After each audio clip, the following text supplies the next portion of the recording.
इधर आओ। अंदर चलो। आ रहा हूँ। सुनो, 8 बजने से पहले घर के अंदर चले जाना, ठीक है?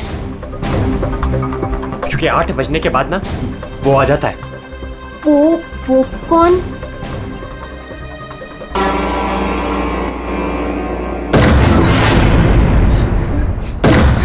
कौन है? कितनी अच्छी जगह है ये।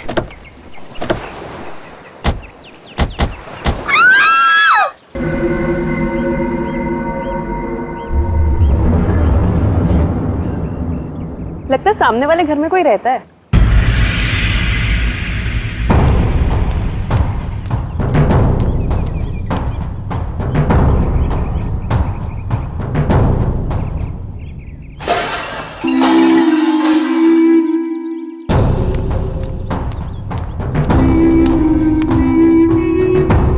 हाय, आई एम मधु। ये आयशा, हम आपके पड़ोसी हैं। हाय। और आप? मैं सामने के घर में रहता हूँ अपनी माँ के साथ। मेरा नाम विनय है और वो खाना अच्छा बनाती है। अब वो कौन? मेरी माँ खाना अच्छा बनाती है। तुम कौन हो? मैं करण हूँ, मधु का बॉयफ्रेंड। बॉयफ्रेंड गर्लफ्रेंड बॉयफ्रेंड गलत बात है। नहीं, मैंने कहा है बॉयफ्रेंड गर्लफ्रेंड गलत बात है। विनायक,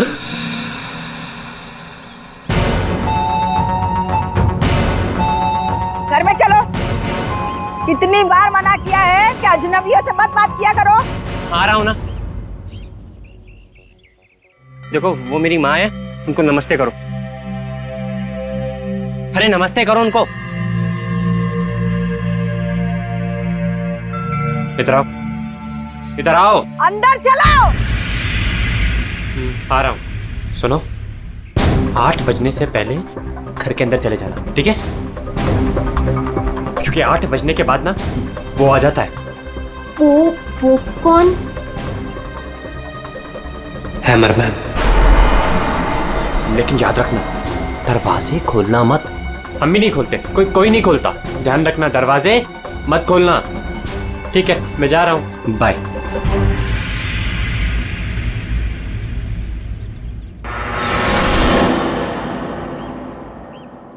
दिमाग खराब है इसका यार। इसकी माँ से बांध कर क्यों नहीं रखती है? क्योंकि उसकी माँ भी तो उसकी तरह अजीब ही है एक्चुअली। चलो सामान रखते हैं। यू आर ऑलराइट ना? या आई एम फाइन।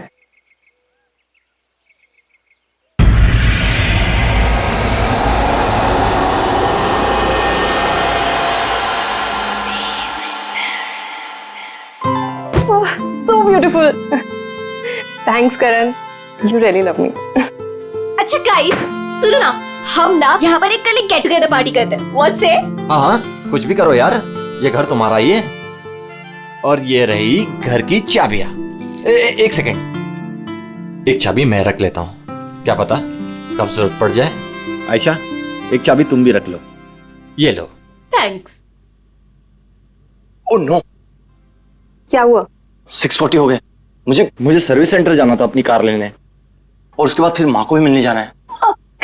करण, एक मिनट रुको। मुझे रास्ते में अपनी कजिन क्या ड्रॉप कर दोगे? वो प्रोजेक्ट कंप्लीट करना है मुझे। अरे तुम मेरे साथ चलोगी तो मधु का ख्याल कौन रखेगा? करण, मैं अपने घर में हूँ, जंगल में नहीं हूँ। तुम आयशा को लेकर जाओ, don't worry, I will be fine. Are you sure? Yes. Thanks Madhu. लेकिन मधु, अंदर से दरवाजा बहुत अच्छे से बंद कर लेना। ओके, ठीक है, चलो बाय।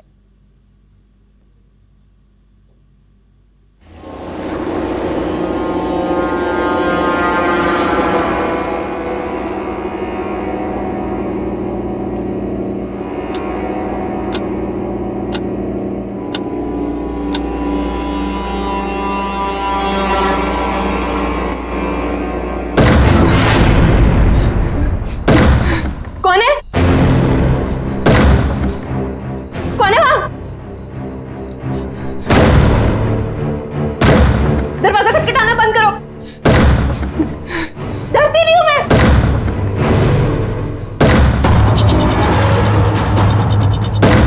क्या करूं?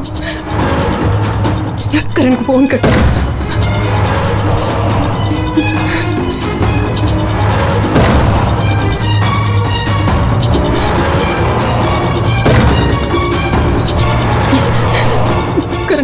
ऑफ जा रहा है। आयशा को फोन कर दो।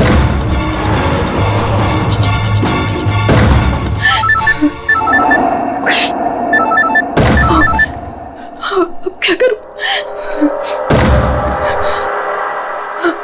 अंधेरा करती हूँ।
सही था यार, पर मजा आ गया।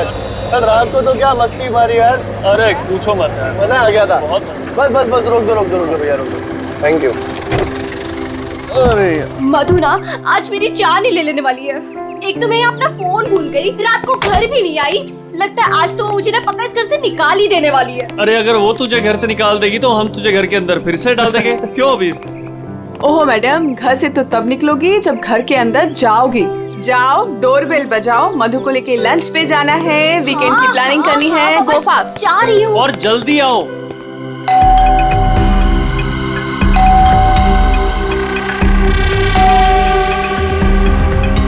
लगता है ना मैडम अभी तक सो रही है, दरवाजा ही नहीं खोल रही है। आयशा, तेरे पास इस घर की एक्स्ट्रा चाबी है ना? हाँ है। तो उस चाबी का क्या अचार डालेगी? जब चाबी है तो गेट खोलना, डोरबेल क्यों बजा रही है? ओह हाँ, मैं भी ना बिल्कुल पागल हूँ।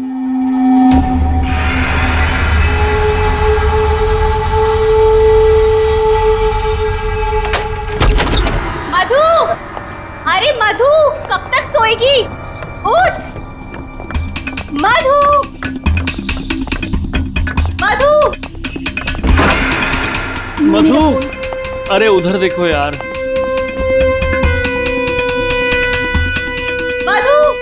मधु बाथरूम में भी नहीं है। अरे वो तो बाहर भी नहीं है यार। यार ये मधु कहाँ चली गई है? मुझे बहुत टेंशन हो रही है। तो ठीक तो होगी ना? मधु, मधु, मधु, मधु,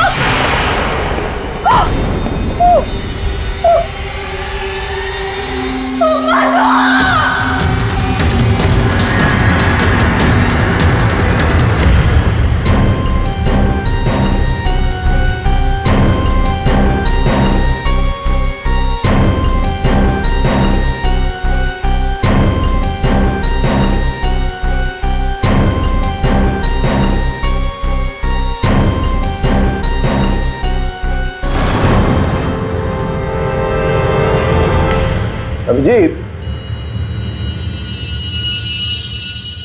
इस हथौड़े से जिस पर भी वार किया गया होगा ना, लगता नहीं वो जिंदा बचा होगा। सर मगर लाश कहाँ है?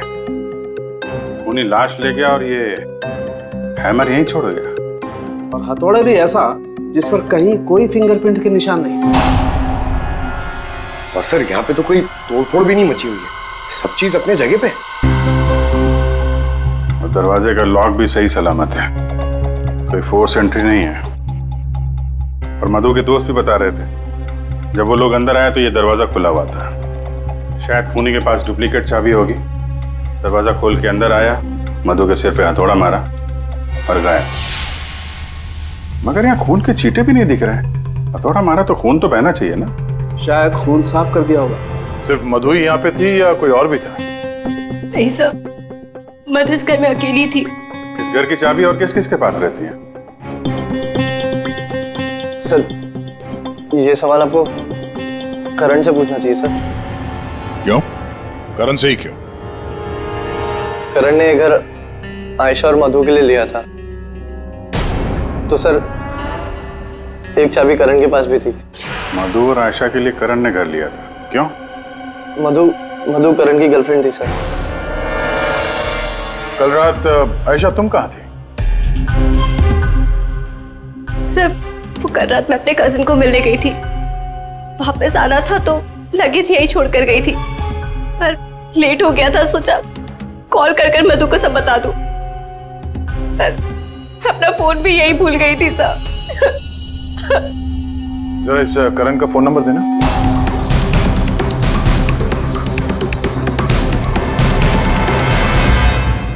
Sir of. वो मेरे पास उसकी मम्मी का नंबर है। कल करण जब मुझे कजिन के यहाँ छोड़ने गया था तो कह रहा था कि वो घर जा रहा है मम्मी के पास।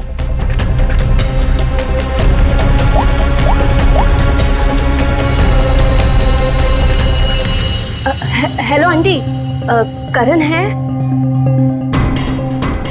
कल रात को आया था क्या वो?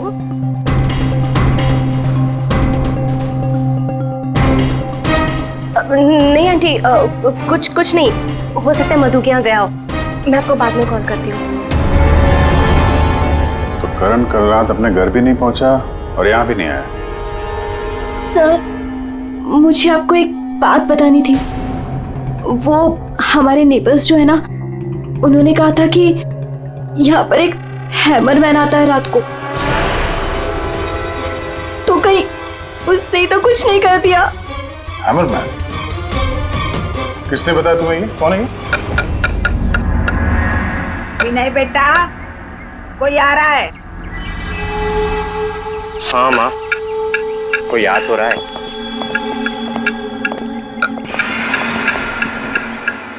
सब्जी काट रही है या लकड़ी काट रही है? काट वहां रही है, आवाज यहाँ तक आ रही है। जमोला जी, आपने कल इनसे हैमरमैन के बारे में कुछ बोला था क्या? आप ऑफिसर है, उस घर में कुछ हुआ है क्या? जी हम लोग सीआईडी से हैं। उस घर में क्या हुआ ये बाद में बताएंगे, पहले आप लोग ये बताइए हैमरमैन कौन है? क्या बता रखा है इन लोगों को आपने? नहीं है वो सच में। रोज शाम को आता है और हैमर से दरवाजे और खिड़कियों पे ठोकता है। आप देखिए ना, वो उधर निशान बने। कल भी आया था रात को 8:30 बजे, सामने के घर में ठोक रहा था। इसीलिए मैंने पूछा कि उस घर में कुछ हुआ है क्या? आपने हैमरमैन को देखा है? देखा है। आपने हैमरमैन का चेहरा देखा? हाँ देखा है। कैसे दिखता है वो मास्क पहनता है। अच्छा, कल रात भी कुछ हुआ था? कुछ देखा है, सुना है आप लोगों ने? हाँ देखा था।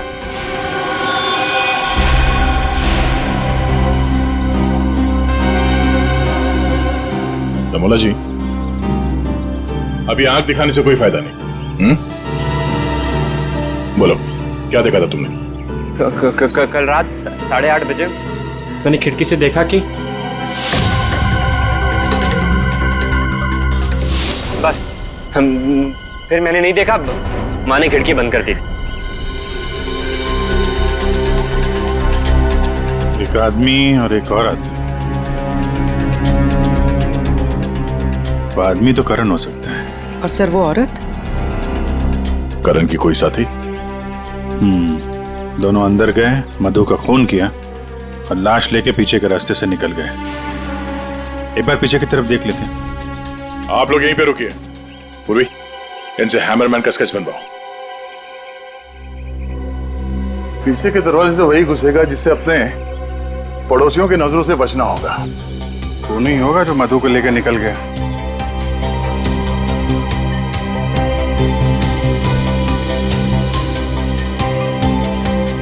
ऐसा कैसे हो सकता है कि कोई भी निशान नहीं छोड़ा? मधु को मार करके लेके गया तो भी कुछ ना कुछ तो छोड़ा होगा कोई।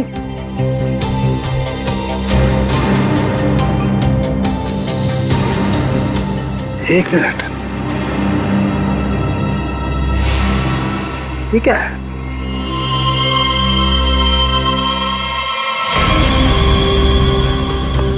कुछ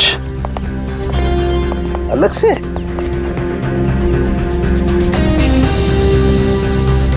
इतनी मिट्टी यहाँ पे?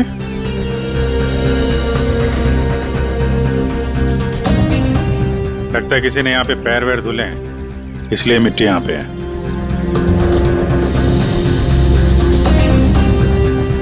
अभिजीत, ये मिट्टी में जो है ये बहुत खास है।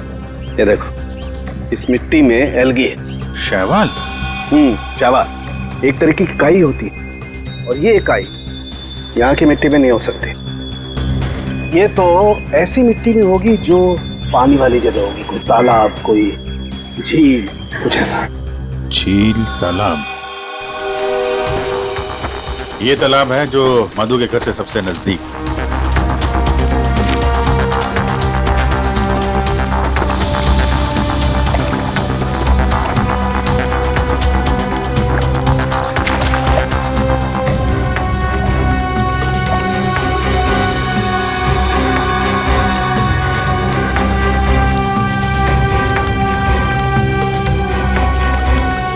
क्या अभिजीत, ये देखो, यही कीचड़ वाली मिट्टी उस मधु के घर में है। इसमें भी वही एल्गी है, वही काई। तब तो ये मिट्टी अपने आप तो नहीं आई होगी ना, कोई ले गया होगा यहाँ से। अरे यार पंकज, जो आदमी इस तालाब से मधु के घर गया होगा उसके जूते के साथ चली गई ये मिट्टी। अब गया तो वही होगा जिसके पास मधु के घर की चाबी थी।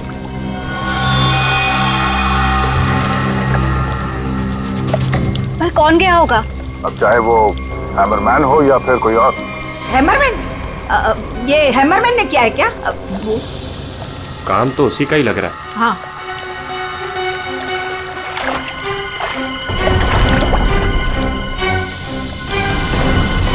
दे? हाँ, वहाँ नीचे कुछ दिख रहा है।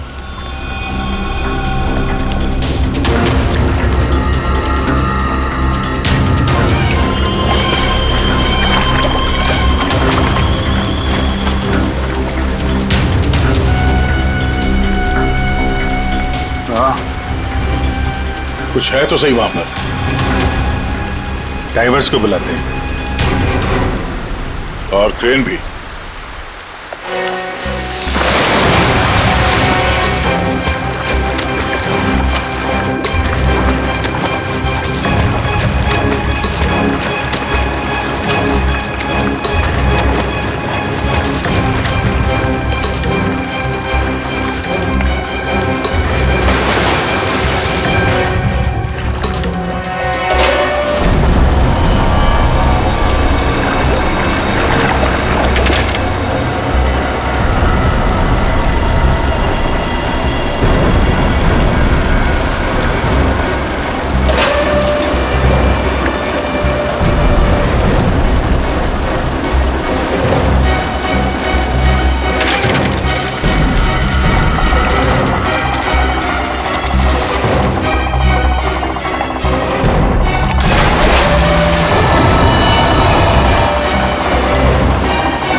रोहित, ये करण की कार है ना?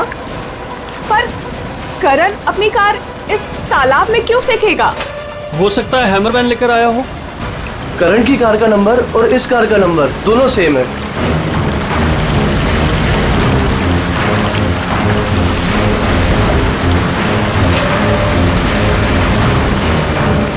लेकिन ये कार यहाँ आई कैसे होगी? अब जाहिर सी बात है, करण की कार अपने आप इस झील में तो नहीं गई होगी। और कल करण ने आयशा से कहा था ना कि अपनी माँ के घर जा रहा है, तो अपनी माँ के घर तो नहीं गया, मधु के घर गया। मधु के घर की चाबी भी थी उसके पास। लगता है ये करण ही हैमरमैन हो। ये हैमरमैन के साथ मिलकर उसने मधु का खून कर दिया, लाश इसमें डाल दी और कार पानी में फेंक दी। आप लोग यहीं पे रुकिए।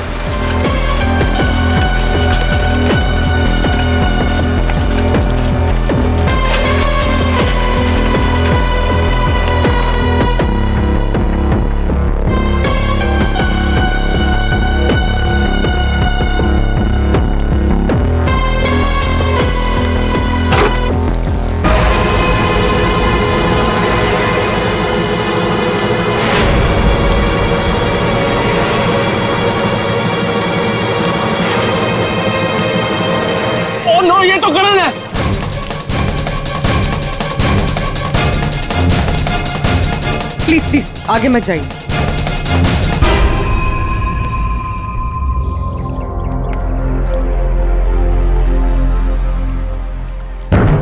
खोपड़ी बुरी तरह से टूट गई है, किसी भारी चीज से वार किया है। थोड़े से ही मारा होगा, हैमरमैन ने मारा है। सर मतलब हैमरमैन ने करण को मारकर लाश गाड़ी में डाल दी और गाड़ी तालाब में फेंक दी। फेंका नहीं पूर्वी, इधर ढलान पे धक्का दिया और गाड़ी सीधा झील में। सर मगर अगर गाड़ी को धक्का मार के वहां तालाब में डाला है तो फिर ये नॉर्मल पतला दुबला आदमी नहीं होगा सर, ये हैमरमैन बहुत तगड़ा होगा सर, हट्टा कट्टा। या फिर 2 लोग होंगे। अब ये करण तो मिल गया, मधु को ढूंढना है।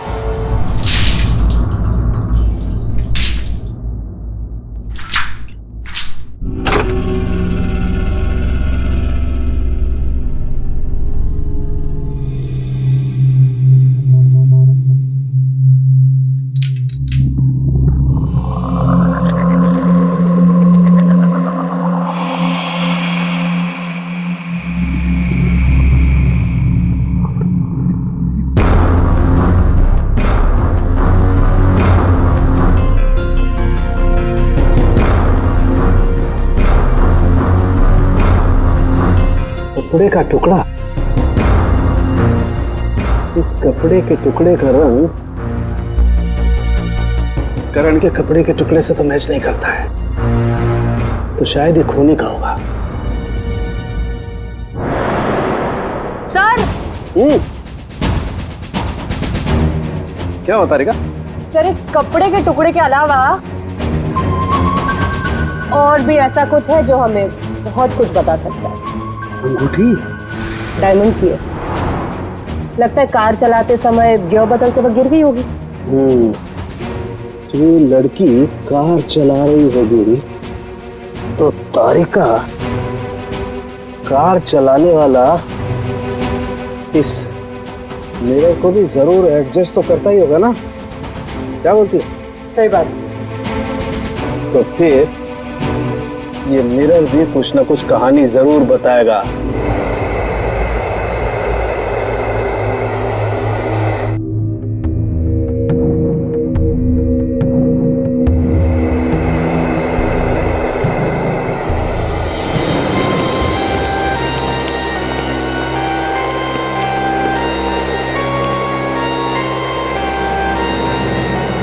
शीशे के बाल सुखा रहे हैं क्या?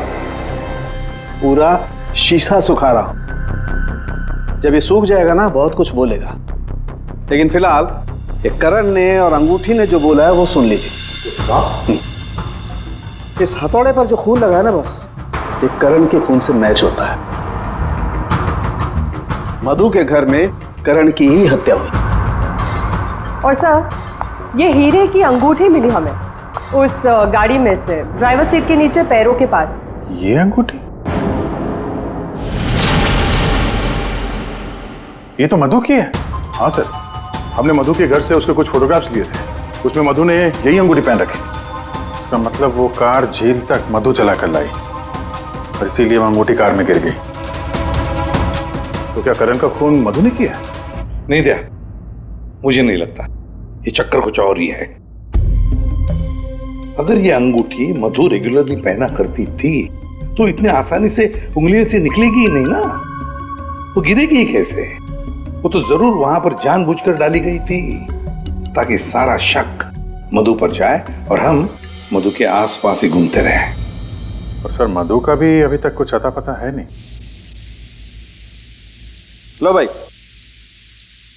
इस शीशे ने भी मुंह खोल दिया है। ये देखिए, इस पर बहुत सारी उंगलियों के निशान हैं। मधु यहाँ पर है नहीं, वरना उसकी उंगलियों से मैच करके दे।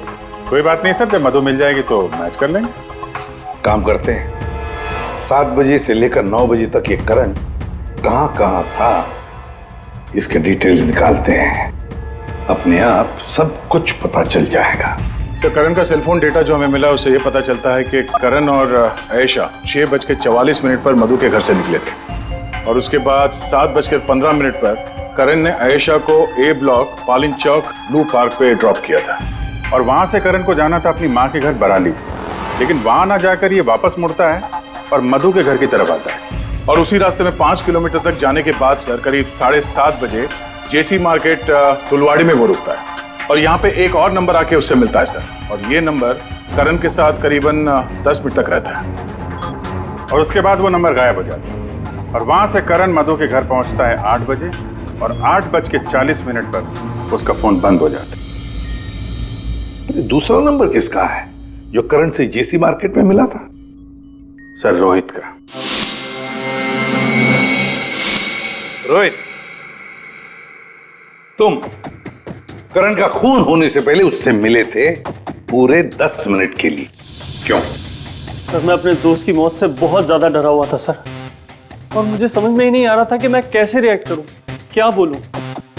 वो तो अचानक से उस दिन मैं उसे जेसी मार्केट में मिला, मैंने सडनली उसे वहां देखा। अरे करण, हे रोहित, कैसा है यार? कैसा है मेरा भाई? अरे तू यहाँ इस खिलौने की दुकान में क्या कर रहा है यार? तुझे यहाँ क्या जरूरत पड़ गई आने की? अरे बस ऐसे यार, किसी के लिए सरप्राइज ले रहा था और उसे सरप्राइज ही रहने दे। अच्छा सरप्राइज? चल यार, मुझे थोड़ी जल्दी है। कल मधु के इधर तू आ रहा है ना पार्टी में? हाँ कल आ रहा हूँ ना। लेकिन तू जा कहाँ रहा है? बस यार थोड़ा जल्दी में। अरे मैं तुझे छोड़ देता हूँ, चल मेरी कार पार्क है यहाँ, तू कल मिल मुझे। अच्छा चल, सी यू, बाय। और मेरे लिए तो ये सरप्राइज की बात थी सर, क्योंकि मैं उससे 2 महीने बाद मिल रहा था। ठीक है, तुम जा सकते हो, लेकिन जब तक इस केस की तहकीकात पूरी नहीं होती तुम ये शहर छोड़कर कहीं नहीं जाओगे। जाओ।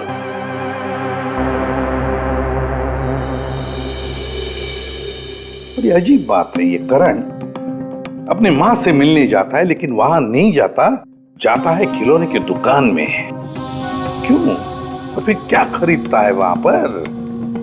और किसके लिए? उसने वहां से जो कुछ भी खरीदा होगा वो लेकर वो सीधे मधु के घर गया। तो कहीं उसने वहां से ये मास्क तो नहीं लिया? और वहां से वो मधु के घर पहुंच गया जहां पे हैमरमैन उसका इंतजार कर रहा था, जिसने खून कर दिया उसका। अब ये तो कुमुद ही बता सकती है। कुमुद? सर आखिरी बार करण की बातचीत फोन पर कुमुद से हुई थी और विनय ने भी बताया था सर कि उस रात हैमरमैन के आने से पहले घर के बाहर उसने गाड़ी के हेडलाइट पे 2 लोगों को देखा था सर, एक लड़का और एक लड़की। और उस लड़की के हाथ में कुछ ऐसा था जो चमक रहा था। सर कुमुद के हाथ में भी एक ब्रेसलेट है, वही चमक रहा होगा। ये कुमुद और करण होंगे घर के बाहर।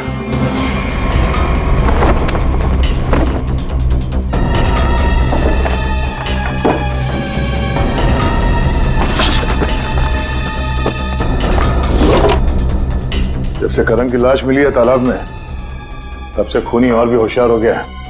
सर लगता है ये टीम बहुत छोटी है सर, कुमुद, मधु और ये हैमरमैन। लेकिन ये हैमरमैन मिले तो सही, अभी तक तो सिर्फ उसका हैमर ही मिला है तो उसने हमारे लिए छोड़ा है। मैन तो गायब ही है। सर ये कुमुद तो भागने की तैयारी से घर से निकली, सारे कपड़े लेकर भागी और उसका मोबाइल भी स्विच ऑफ आ रहा है। अरे ये कहां से आ गए यहाँ पे? कौन कहां से आ गया? ये देखो। इसका मतलब है ये कुमुद रमोला और विनय को पहले से जानती थी। एनवेलप पे डेट पिछले महीने की है और ये कुमुद बोल रही थी कि ये रमोला और विनय को पहले कभी मिली ही नहीं। तो कहीं ये माँ बेटे रमोला और विनय इस पूरे साजिश में शामिल तो नहीं है? मिलते हैं माँ बेटे से।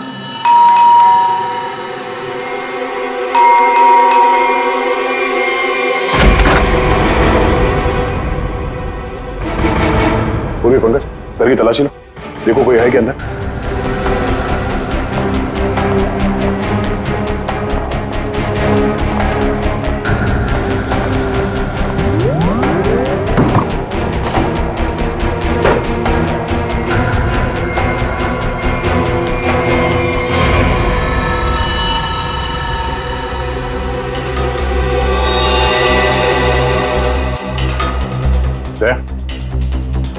हाँ? ये दीवार देखो यार,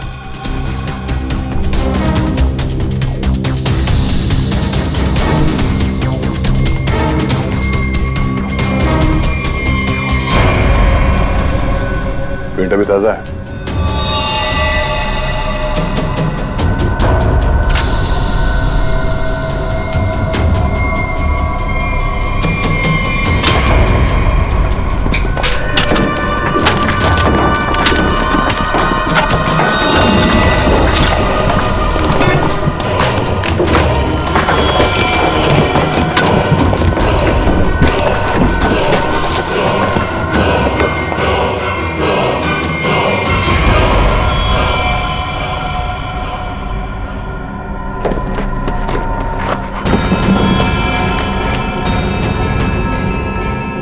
ये तो मधु है, मार के गाड़ दिया दीवार के अंदर, इसीलिए हमें ये कहीं मिल नहीं रही थी।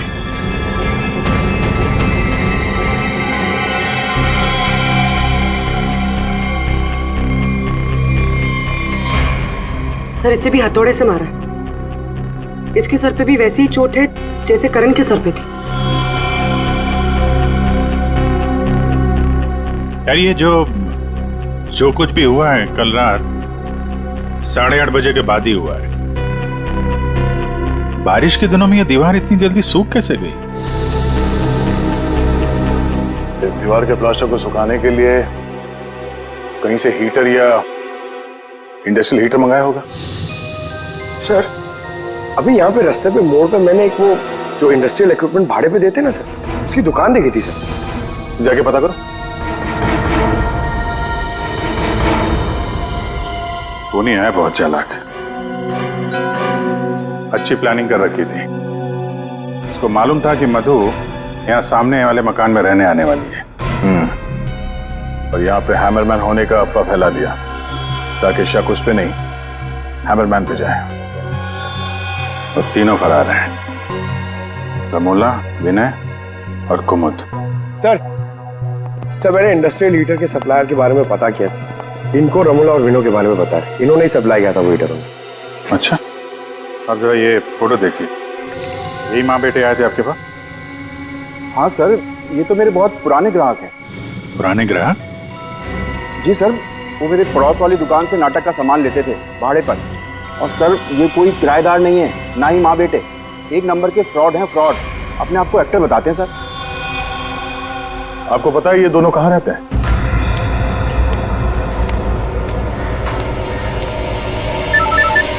तो निकल, मैं मिलता हूँ। हाँ चल मिलते हैं।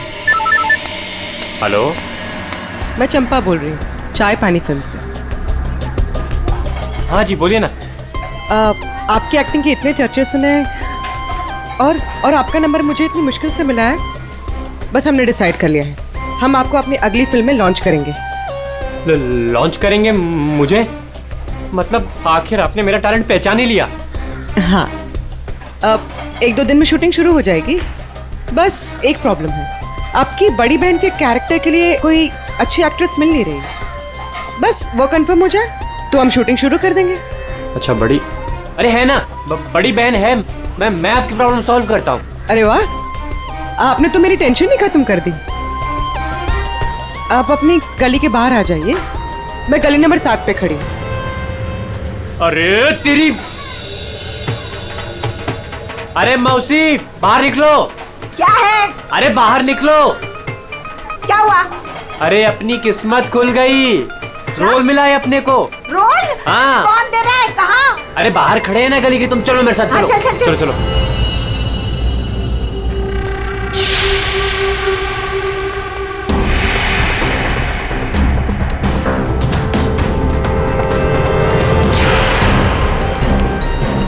CID? हाँ CID। कहाँ जा रहा है? अच्छे मुजरिम का किरदार तो तुम लोगों ने निभा दिया, अब जरा एक अच्छे गवाह का किरदार भी निभाओ और ये बताओ कि कुमुद कहाँ है?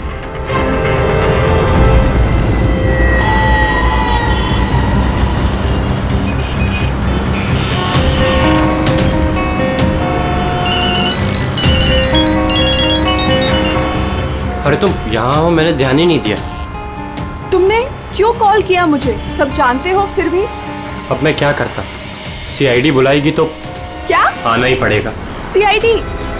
तुमने मुझे CID के कहने पे यहाँ बुलाया? मैडम आप बहुत स्मार्ट है, लेकिन हम आपसे ज्यादा स्मार्ट हैं।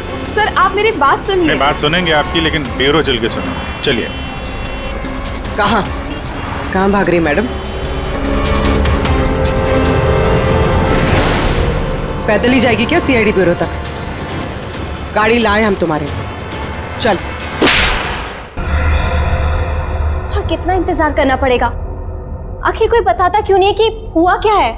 जरूर बताएंगे आयशा जी, जरूर बताएंगे, लेकिन इससे पहले कि हम बताएं, तुम हमें बताओ कि हुआ क्या था। मैं? मतलब ये कि आप और मधु एक नए घर में शिफ्ट होती हैं, जहां पहले से ही कुछ गड़बड़ चल रही होती है। ऐसे में आप मधु को उस घर में छोड़कर अपने किसी कजिन के घर चली जाती हैं, और तो और अपना मोबाइल फोन भी वहां रख के जाती है, ताकि मधु तुमसे तो मदद न मांगे। अजीब है ना? सर, मधु मेरी बहन जैसी थी। उसके साथ कुछ गलत करने के बारे में मैं सोच भी नहीं सकती हूँ। अच्छा, बहन जैसी थी? बहन तो नहीं थी ना? हाँ? अभीर, इस पूरे इन्वेस्टिगेशन में किसी ने तुम पर एक बार भी शक नहीं किया, क्यों? जो भी पूछा उसके बारे में तुम्हें कुछ पता ही नहीं। और जब मधु का खून हुआ उससे ठीक पहले तुम्हारा मोबाइल फोन स्विच ऑफ। कोई तुम पर शक क्यों करेगा? सर आप मुझ पर गलत इल्जाम लगा रहे हैं सर। मैं तो आयशा और मधु से सिर्फ 4 दिन पहले मिला था। मैं ऐसा क्यों करूंगा सर? और सर मेरा फोन पानी में गिर गया था, इसके लिए वो स्विच ऑफ है। हाँ, पानी में गिर गया था, उसी झील के पानी में जहां से करण की डेड बॉडी मिली थी। सर ये सारा प्लान तो विनय और अमोला ने सेट किया था। पैसों की लालच में ये दोनों इतना गिर गए कि इन्होंने अपने हाथ खून से रंग दिए, मधु को दीवार में चुनवा दिया। और सर अभी भी यही आलाप राग रहे हैं कि हमने कुछ नहीं किया। सच में हमने कुछ नहीं किया है। ये लो, फिर वही राग।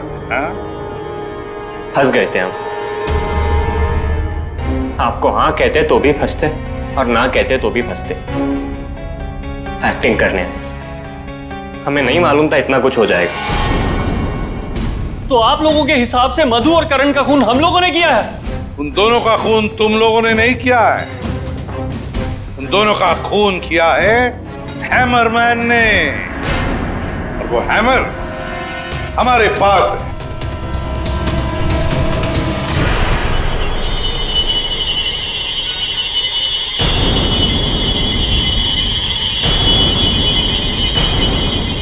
कुमुद, ये कहाँ थी? ये हैमर छुपाने गई थी, हमने ढूंढ निकाला, है ना? I'm sorry रोहित, मुझे माफ कर दो। तुमने मुझसे वादा किया था कि तुम मेरा नाम नहीं लोगे, मैं तुम्हें छोड़ूंगा।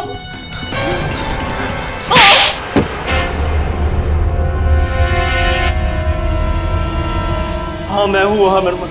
क्यों मारा तुमने उन दोनों को? वो दोनों तो तुम्हारे दोस्त थे ना? कोई दोस्त नहीं, कोई प्यार नहीं, वो दोनों धोखेबाज थे। मधु 5 साल से मेरी गर्लफ्रेंड थी, और 5 मिनट में उसने मुझे लात मार दी उस करण के लिए। जानते हैं क्यों? क्योंकि उसके पास पैसा था, और उसी समय मैंने डिसाइड किया कि मैं उससे बदला लूंगा, उन दोनों से। तुमने इसका साथ क्यों दिया? मैं रोहित से बहुत प्यार करती हूँ, मुझे उसका साथ देना पड़ा। तैयारी तो तगड़ी कर रखी थी तुमने। 3 महीने से प्लान कर रहा था मैं, उन दोनों को एक दर्दनाक मौत मारने की। बस इंतजार कर रहा था। 3 महीने का इंतजार? किस चीज के लिए? सही वक्त का इंतजार। और वो सही वक्त तब आया जब मुझे करण ने मधु के लिए घर ढूंढने के लिए कहा, और उसे मैंने ये वाला घर दिला दिया, और उसके बगल वाला घर मैंने कुमुद के नाम से रेंट पर ले लिया, और वहां इन दोनों घोचुओं को रखा, इन बेवकूफों को। और हैमरमैन बनने का प्लान बनाया, बन गए हैमरमैन, ताकि तुम पर कोई शक न करे। हाँ, मानना तो मैं करण को भी चाहता था, लेकिन उस रात नहीं। उस रात मैं सिर्फ मधु को मारने आया था। मैं हैमरमैन बनकर मधु के घर में घुस गया।